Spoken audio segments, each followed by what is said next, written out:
حدیث البتہ صحیح ہے، صحیح سند کے ساتھ، فضائل صحابہ کتاب ہے، احمد بن حنبل کی یہ روایت میں نے وہ 72 حدیث میں بھی شامل کی ہے کہ سیدنا علی رضی اللہ تعالیٰ عنہ کہتے ہیں کہ میری وجہ سے 2 گروہ گمراہ ہوں گے اور میری وجہ سے 2 گروہ دوزخ میں جائیں گے، ایک میری محبت میں غلوف کر کے اور ایک میری دشمنی میں غلوف کر کے۔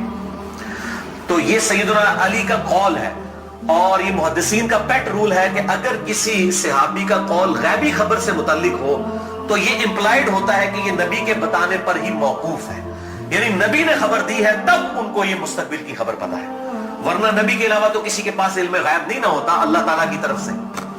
کوئی اور شخص تو یہ دعویٰ نہیں کر سکتا میرے اوپر وحی نازل ہوتی ہے، تو نبی کو جتنا اللہ تعالیٰ علم غیب دیتا ہے، غیب پر اطلاع دیتا ہے، وہ امت تک پہنچا دی جاتی ہے۔ تو سیدنا علی جب یہ قول بیان کر رہے ہیں تو یقیناً یہ موقوف ہے نبی صلی اللہ علیہ وسلم کے بتانے کے اوپر۔ تو یہ 2 ایکسٹریم رویے امت میں آج تک موجود ہیں۔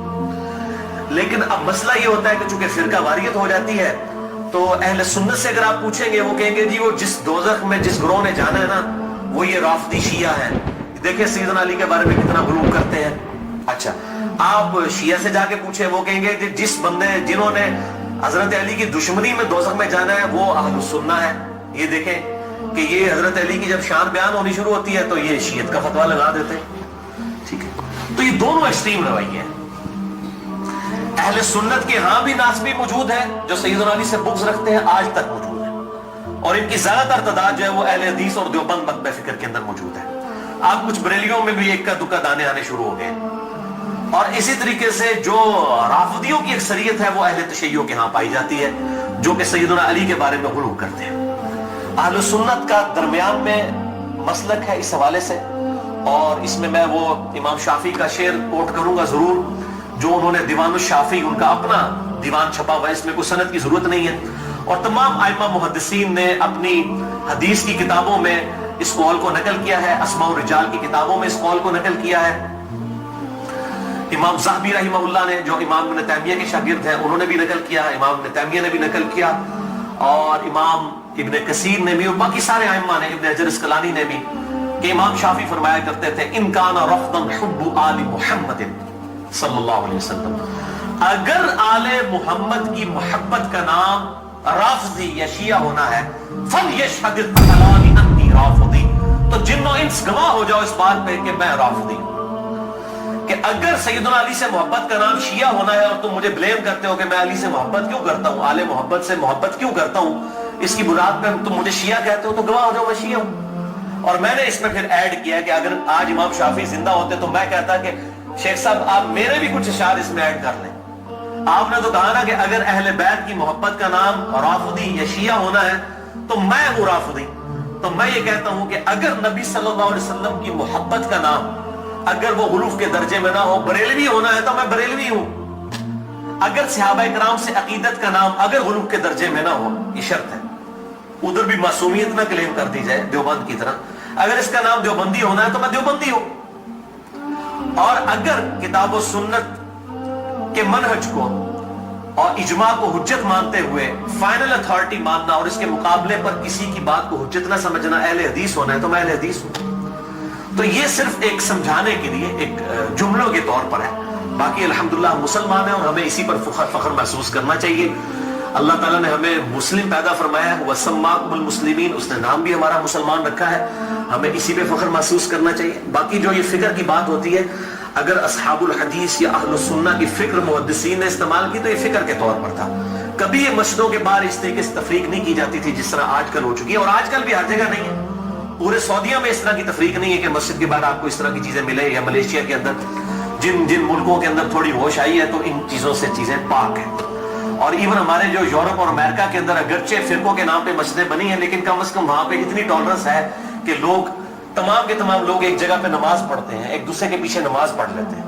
یہ یہاں پر لعنت ہے انڈیا، پاکستان اور بنگلہ دیش کے گندے کلچر کے اندر کہ یہاں پر لوگ جو ہے وہ مطلب اس طرح فرقوں میں بٹے ہوئے ہیں کہ ایک دوسرے کے پیچھے نماز بھی نہیں پڑھتے۔ آج مجھے ایک بھائی کا فون آیا، اکثر لوگ سوال کر رہے ہوتے ہیں فلاں کے پیچھے نماز ہو جاتی، فلاں کے پیچھے نماز ہو جاتی ہے۔ میں ان کو ایک ہی جملہ بولتا ہوں کہ میرے بھائی جس کو آپ کافر نہیں کہہ رہے ہیں نا اس کے پیچھے نماز ہو جاتی ہے۔ آپ نے اگر یہ اناؤنسمنٹ کرنی ہے کہ اس کے پیچھے نماز نہیں ہوتی تو اس کو پہلے کافر ڈکلیئر کریں گے۔ اگر آپ میں یہ جرات نہیں ہے نا، آپ مسلمانوں سے سمجھ رہے ہیں نا، अहलुल बिदा समझ रहे हैं, कलमा को मुशरिक समझ रहे हैं, कुछ भी समझ रहे हैं, काफिर कहने की आपको जरूरत नहीं है ना, तो समझ ले कि वो मुसलमान है। अब वो मुसलमान है, वो अहले बिदत में से भी हो सकता है, कलमा को मुशरिक भी हो सकता है, ठीक है, कुछ भी हो सकता है, जब तक वो काफिर नहीं है उसके पीछे नमाज दुरुस्त है। ये है बिल्कुल मोटा सा फार्मूला।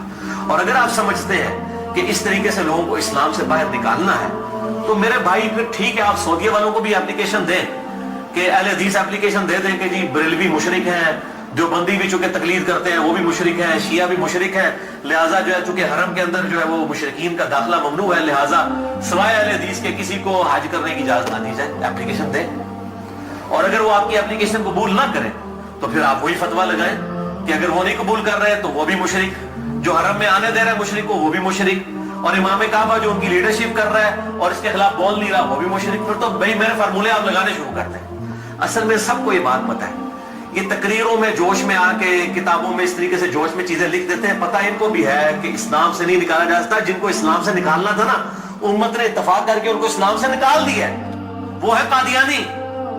उनके बारे में सबने इत्तेफाक किया हुआ है। अगर कोई कादियानियों के अलावा किसी मुसलमान के फिरके को जो इंडिया पाकिस्तान बांग्लादेश में पाया जाता है काफिर समझता है, तो भाई एप्लीकेशन पुट करे, आप देखें जरा फिर के साथ होती क्या है। अहले हदीस के खिलाफ पुट करेंगे ना, वो सारों के बाबों का चट्टा पट्टा खोल देंगे। आप बरेलवियों के खिलाफ पुट करेंगे, बरेलवी अहले हदीस देवबंद शिया के बाबों का चट्टा पट्टा खोल देंगे। शिया के खिलाफ पुट करेंगे ना, वो इनके सारे बाबों को नंगा कर देंगे। जो बंदियों के खिलाफ बात करेंगे वो इनके बाबों को नंगा कर देंगे। क्यों? कि सबके पास थोक के हिसाब से एक दूसरे के खिलाफ गुमराह कुन नजरियात जो है ना किताबों के अंदर मौजूद है। ये इतना सीधा मामला नहीं है इसको जिस तरीके से समझा जाता है। तो ये मेरे भाइयों बहुत क्रिटिकल इशू है। जिसको आप काफिर नहीं कह रहे उसके पीछे आपकी नमाज बिल्कुल दुरुस्त है। या जुर्रत करें काफिर कहने की, फिर अगली बात करें। अगर आप ये जुर्रत नहीं कर रहे तो यकीनन आप मुसलमान समझ रहे हैं, एक दूसरे के पीछे नमाजें भी पढ़ते हैं, पढ़ें, एक दूसरे के साथ निकाह भी करें, एक दूसरे के साथ मामलात भी करें, इल्मी तरीके से एक दूसरे के साथ मामलात को आगे लेके चलें। बाकी तो हालत ये हो चुकी है मेरे भाई के यहां तो एक फिरके के जो लोग हैं उनमें कितनी पार्टी बाजी है। एक घर के अंदर एक फिरके के लोग हैं उनमें पार्टियां मौजूद है, कोई एक जमात के साथ है, कोई दूसरी जमात के साथ है। वो कहते हैं कुर्बानी की खाल मैं उन्होंने देनी है, वो कहता है मैं उन्होंने देनी है, और मौलवी का वास्ते चले तो तुम्हारी खाल के ला के ला जाएगी दल जाए। बिल्कुल कई लोग ऐसे मिले हैं वो कहते हैं जी हम 2 बकरे इसलिए देते हैं कि जी वो हमने एक जो है वो इस पार्टी को देना दूसरी पार्टी को देना वरना वो नाराज हो जाएगी, और दोनों का मसले एक ही है। और इसके अलावा सियासी बुनियाद पर जो डिवीजन हुई है वो अलग से है। तो डिवीजन तो बहुत ज्यादा है। और फिर कहते हैं जी वो हम आपस में एक दूसरे को गुमराह तो नहीं समझते, गुमराह नहीं समझते। तो मेरे भाई एक दूसरे का इस लेवल तक आप रद्द करते हैं कि मस्जिद छीन लेते हैं एक दूसरे से। अगर गुमराह समझ रहे तो तभी मस्जिद छीनते हैं ना। मस्जिद क्यों छीनी जाती है कि मेरे वाले करें? तो या सीधा सीधा पब्लिक को बताएं कि ये मस्जिद जो है हमारे चंदे बटोरने के अड्डे हैं, तो चूंकि इधर से हमने चंदे बटोरने होते हैं, आपकी चमड़ियां उतारनी होती है, इसलिए हम मस्जिदें आपसे छीन रहे होते हैं। तो बताएं पब्लिक को, यही बात हो सकती है ना। तो या फिर अगर ये नहीं कह रहे तो आप ज़ाहिर है दूसरों को गुमराह समझ रहे हैं, गन पॉइंट के ऊपर एक दूसरे की मस्जिदें छीनते हैं, लड़ाइयां करते हैं, और फिर कहते हैं जी हम एक ही है। कोई एक नहीं होते मेरे भाई। देवबंद का ममाती गिरोह, हयाती गिरोह, इतने एक्सट्रीम इख्तिलाफात हैं आप सोच भी नहीं सकते। बरेलवियों के अंदर आप आ जाएं, दावत इस्लामी को देख ले और डॉक्टर तैयब कादरी साहब और सैफियों की पार्टी जमीन आसमान की तरफ आते हैं। अहले हदीस के अंदर आप आ जाएं, वहां पे जमात दावा को देख ले, जमीयत अहले हदीस को देख ले, जमीन आसमान की तरफ आता है। मैं तो मतलब जो कहते हैं ना कि पंजाबी मुहावरत दाइयां को नहीं ढिड छुपे होते हैं, मैं तो सारे ना रहा, मुझे तो पता है इनकी सबकी क्या सूरत हाल है। चंदों की बुनियाद के ऊपर लड़ाइयां होती हैं और बाज़ का जो है वो असला तक निकाल लिया जाता है, मस्जिदों के ऊपर कब्जा कर लिया जाता है, मस्जिदें बंद हो जाती हैं। हमारे खुद इस्लामाबाद में एक अहले हदीस की मस्जिद 1 साल तक बंद रही है सिर्फ 2 पार्टियों के झगड़े की वजह से, और फिर अल्टीमेटली जो है वो बड़ी मुश्किल के साथ इशू जो है वो रिजॉल्व हुआ। और इस हद तक हो गई कि इमाम मस्जिद को धमकी लगाई जाती थी अगर तूने उधर जाके इमामत कराई ना तो तेरी लता पान देंगे, इस लेवल तक। और उस मस्जिद के दाएं तरफ एक पार्टी ने खैमा लगाया, बाईं तरफ एक पार्टी ने खैमा लगाया, दोनों जो है वो नमाजें पढ़ा रहे हैं और दोनों ने अब स्पीकर लगाए हुए हैं और एक दूसरे की तरफ रुक किए हुए, नमाजी अंदर 4-5 हैं। ये हालत है मौलवियों की। तो मैं ये समझता हूं कि इस्लाम के खिलाफ सबसे बड़ी साजिश जो है ना ये उलमा है। और ये बात मेरी बुरी ना मानिएगा, सूरह अल-अराफ के अंदर अल्लाह ताला ने आयत नंबर 175 ऑनवर्ड अगर आप पढ़ना शुरू करेंगे तो अल्लाह तबारक व तआला ने उलमाए सू की मिसाल जो है कुत्ते की सी दी है। अल्लाह ताला माता है जो उलमा बलआम बिन बाऊरा एक बहुत बड़ा आलिम था यहूदी, उसकी मिसाल अल्लाह ताला ने दी है कि इसकी मिसाल कुत्ते की सी है कि इसको कोई चीज मिलती है तब भी ये जुबान हाँफता रहता है, ना मिले तब भी हाँफता रहता है, कोई लालची है ना। यानी कुत्ते का काम ये है कि वो लालच में जुबान बाहर निकाल के रखे, चाहे पेट भरा हुआ हो या ना हो। उलमा की मिसाल अल्लाह ताला ने कुत्ते की दी है कुरान हकीम की तरह। आप अंदाजा करें कितनी सख्त मिसाल है। हम भी ये बात करते हैं, पंजाबी जी मुहावरा है कुत्ती चोराना रली है, सुने ना। यानी चोर से बचाने के लिए, घर की हिफाजत के लिए कुत्ता रखा जाता है। जब कुत्ता ही चोरों को बताना शुरू कर दे कि फलां कीमती माल फलां जगह पे इसको लूट लो, तो इसको पंजाबी में कहा जाता है कुत्ती चोराना रल गई है। यानी कुत्ता जो है वो उल्टा चोरों के साथ मिल गया है। हमारे उलमा की भी मिसाल यही है, वो उलमा जो अपनी पब्लिक को ये कह रहे हैं कुरान और सुन्नत डायरेक्ट ना पढ़ना गुमराह हो जाओगे, तो ये इससे बड़ी क्या दुश्मनी है। हम गैर मुस्लिम को कैसे कुरान पेश करेंगे अगर हम अपने मुसलमान भाई को ये कह रहे हैं कुरान डायरेक्ट ना पढ़ना गुमराह हो जाओगे। क्यों कह रहे होते हैं? क्योंकि उनको पता है कुरान में वो कुछ लिखा है जो हमारे कीदों और हमारे बाबों के कीदों के खिलाफ है। अगर ये बात करेंगे तो गुमराह ही होगा ना। तो ये जो पट्टी पढ़ा रहे हैं, मुझे पता है इससे बड़े इस्लाम के दुश्मन कौन है। अब आप इनकी पगड़ियों से, दाढ़ियों से, तस्बीहों से, इनकी शक्लों से धोखा ना खाएं। इस्लाम के बहुत बड़े दुश्मन है ये लोग। अल्लाह ताला इनके शर से महफूज फरमाए। तो बात कहां से कहां निकल गई। अल्लाह ताला फरमाता है हमने माँ बाप, इनको माँ और बेटे दोनों को जहान वालों के लिए बहुत बड़ी निशानी बनाया था। इन हादिही उम्मतुकुम उम्मतुम वाहिदा, ऐ नबियों के मानने वालों ये सब की सब उम्मतें, तमाम नबियों के पैरोकार और अंबिया की तालीमात एक ही। व अना रब्बुकुम फअबुदून, और मैं तुम्हारा रब हूं बस मेरी ही इबादत करो। यानी ईसा, मूसा, इब्राहिम, नूह अलैहिमुस्सलाम और मोहम्मद रसूलुल्लाह सल्लल्लाहु अलैहि वसल्लम, ये एक ही दरख्त की शाखें हैं, एक ही दरख्त के फल हैं। ये कोई डिफरेंट तालीमात नहीं है, बुनियादी अकायद सेम है। हाँ, वक्त के साथ साथ अल्लाह ताला ने शरीयत के अंदर कुछ तब्दीली की, लेकिन बुनियादी अकीदा तौहीद सब का सब एक, और वही अल्लाह ताला ने बात कर दी। व अना रब्बुकुम, और मैं हूं तुम्हारा रब, फअबुदून, बस मेरी इबादत करो। व तक़त्तअू अम्रहुम बैनहुम, मगर लोगों ने पारा पारा कर दिया आपस में दीन को। कुल्लुन इलैना राजिऊन, सब के सब को लौट कर हमारे पास आना है। अल्लाह ताला मानते हैं हमने एक दीन दिया था लेकिन लोगों ने फिरके बना लिए। एक तो ये अंबिया के नाम पर ये तकसीमें हुई, और बाद में फिर नबियों के मानने वालों में भी बुजुर्गों के नाम पर तकसीमें हो गई। यानी आज ईसाई, यहूदी और मुस्लिम्स नबियों के नाम के ऊपर अपने आप को डिवाइड किया हुआ है ना, हालांकि तालीमात एक है। और हम क्यों अपने आप को बेहतर समझते हैं? हम किसी नबी का डिनाई नहीं करते। ला नुफर्रिकु बैना अहदिम मिन रुसुली, हम ईमान लाने में किसी नबी में फर्क नहीं करते। लेकिन यहूदियों को देखें, हजरत ईसा का इनकार करते हैं, मोहम्मद रसूलुल्लाह का इनकार करते हैं सल्लल्लाहु अलैहि वसल्लम। ईसाइयों को देखें, हजरत मूसा को भी मान रहे हैं, हजरत ईसा को भी मान रहे हैं, हमारे नबी का इनकार कर रहे हैं। तो उन्होंने अपनी पगडंडी अलग कर ली है। और हमें क्या तालीम दी गई कि हम ईसा अलैहिस्सलाम को भी वैसे ही पैगंबर मानते हैं जिस तरह के अपने महबूब सल्लल्लाहु अलैहि वसल्लम को मानते हैं। हमारे नजदीक नबी सल्लल्लाहु अलैहि वसल्लम का इनकार करने वाला भी वैसे ही काफिर है जिस तरह किसी एक पैगंबर का इनकार करने वाला काफिर है।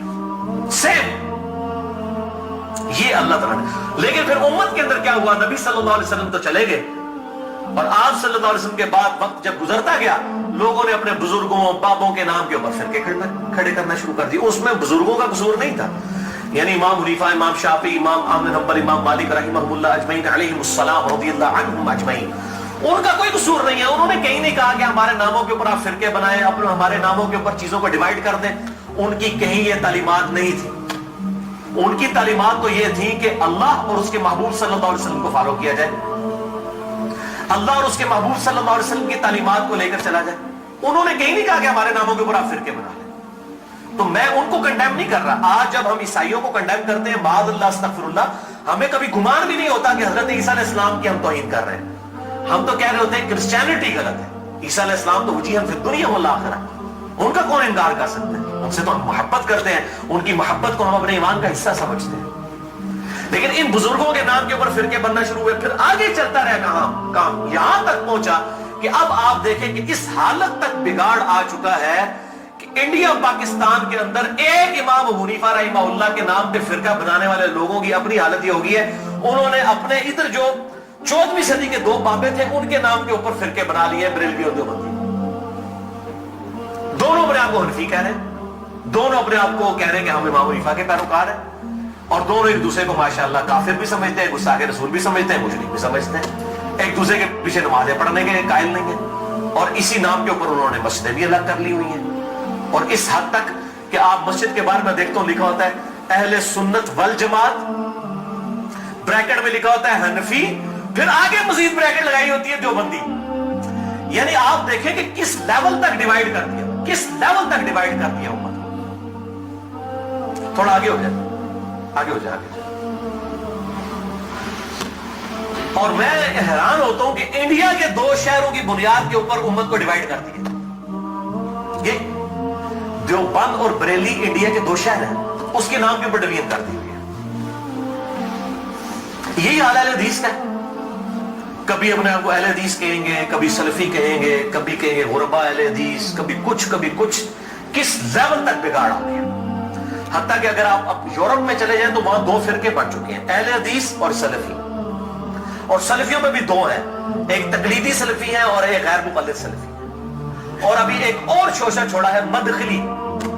یہ ایک اور فرقہ جو ہے وہ عرب کے اندر نکلا ہے, جو کہ اپنے علاوہ سب کو کہتا ہے کہ یہ اہل حدیث سے خارج ہیں, ہم کوئی بہت بڑے اہل حدیث ہیں. یہی ہوتا ہے میرے بھائیوں, جب یہ پارٹی بازی شروع ہوتی ہے نا, اس کا انجام یہی ہوتا ہے. خدا کے لیے اس طرف واپس آ جائیں جہاں ہمارے محبوب صلی اللہ علیہ وسلم ہمیں چھوڑ کر گئے تھے. ہوا سماکم المسلمین من قبل وفی ھذا. اللہ کے پیغمبر ابراہیم علیہ السلام نے اس قرآن کے نزول سے پہلے تمہارا نام مسلم رکھ دیا تھا, اور اس کتاب میں وفی ھذا اللہ نے بھی انڈورس کر دیا اپنے آپ کو مسلمان کو. کیوں اپنے آپ کو ڈیوائیڈ کر